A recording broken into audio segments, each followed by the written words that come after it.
शिक्षा में लगातार हो रही धांधली और इसके बाद अलग अलग पेपरों का लीक होना कहीं ना कहीं छात्रों के लिए एक गहरा जख्म बनता जा रहा है, क्योंकि कानपुर के जो छात्र हैं उनका कहीं ना कहीं ये कहना है कि पेपर जो लीक हो रहे हैं उसमें सरकार की तरफ से कोई ठोस कार्रवाई नहीं की जा रही है। देखिए, हमारे साथ कुछ आज कानपुर के कुछ छात्र मौजूद हैं, इनसे बातचीत करते हैं कि आखिर इन लोगों का क्या मुद्दा है और क्या ये सरकार से मांग करते हैं। क्या नाम है आपका? देखिए, मेरा नाम अनस साहू है। मैं जो है विश्वविद्यालय का छात्र हूँ।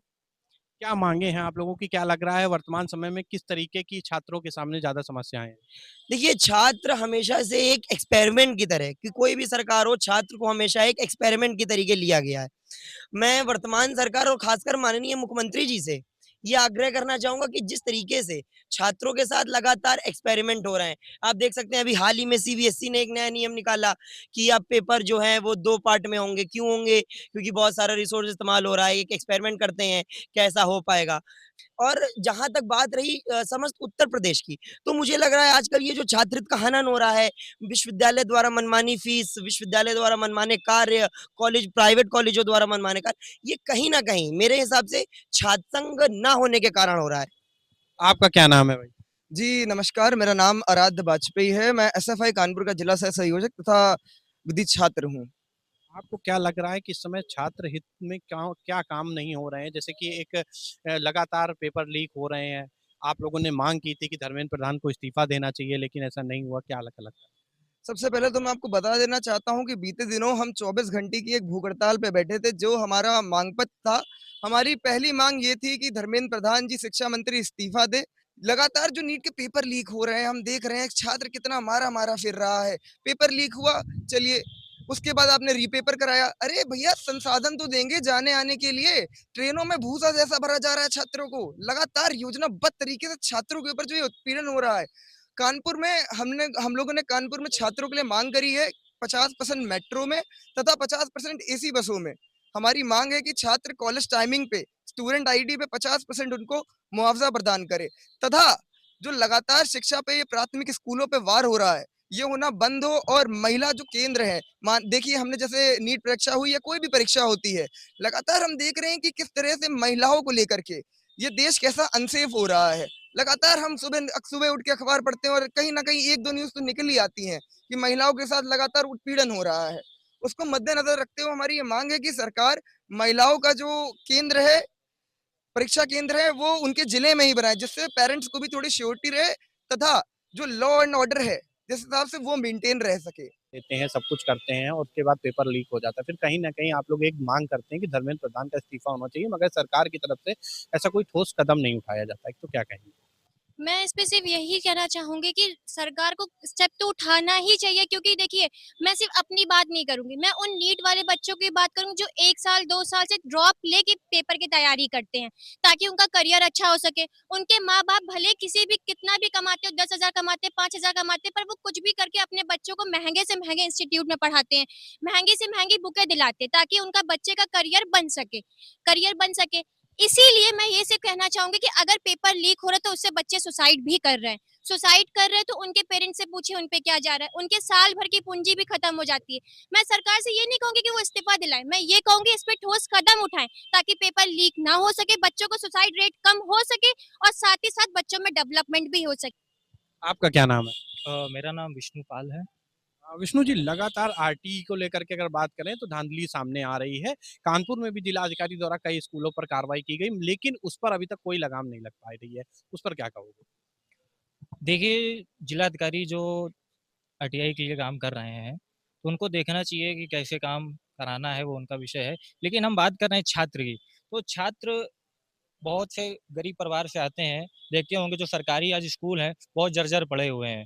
तो जो शिक्षा का जो स्तर उनको सुधारना है, तो बेसिक सुधारना है। बेसिक से कैसे सुधारेंगे? जब गाँव देश तरक्की विकसित तब होगा जब इनको गाँव को से ध्यान देना होगा। गाँव में क्या है, आज बच्चे हैं नहीं, स्कूल बहुत सारे बंद किए जा रहे हैं। क्यों किए जा रहे हैं? क्योंकि प्राइवेट जो संस्थाएँ हैं, महँगी फीस चार्ज कर रहे हैं, अच्छी सुविधाएँ दे रहे हैं। सरकार क्यों नहीं दे पा रही है? सरकार के पास शिक्षा के लिए बजट नहीं है क्या? बहुत बजट है, लेकिन वो गरीब छात्र छात्राओं के लिए वो काम नहीं करना चाहते हैं, क्योंकि जब छात्र पढ़ेगा, शिक्षित होगा तो रोजगार मांगेगा, अपने हक की बात करेगा, शिक्षा की बात करेगा, सेवाओं की बात करेगा, स्वास्थ्य की बात करेगा। इसलिए सरकार चाहती है कि जो गरीब छात्र छात्राएं हैं वो शिक्षित ना हो सकें। आपका क्या नाम? जी, मेरा नाम महबूब आलम है, मैं एसएफआई का कानपुर का जिला संयोजक हूँ। अगर बात करें कि लगातार जो युवा हैं वो छात्र के लिए उनका कहना था कि छात्र बहाली मोर्चा जो है वो छात्र संघ का चुनाव होना चाहिए। आपको क्या लगता है होना चाहिए या नहीं होना? जी, मेरी तो यह हमारे संगठन की बहुत पुरानी माँग है और कानपुर क्या पूरे उत्तर प्रदेश में नहीं हो रहा है। सरकार यही कहती है कि इसमें अराजकता होती है, लड़ाई होती है, झगड़ा होता है, इस वजह से हम नहीं कर रहे हैं। बाकी हम मैनेजमेंट पर पूरा कंट्रोल करते हैं, मगर हमारे संगठन का ये कहना है कि सरकार जानबूझकर नहीं करा रही है।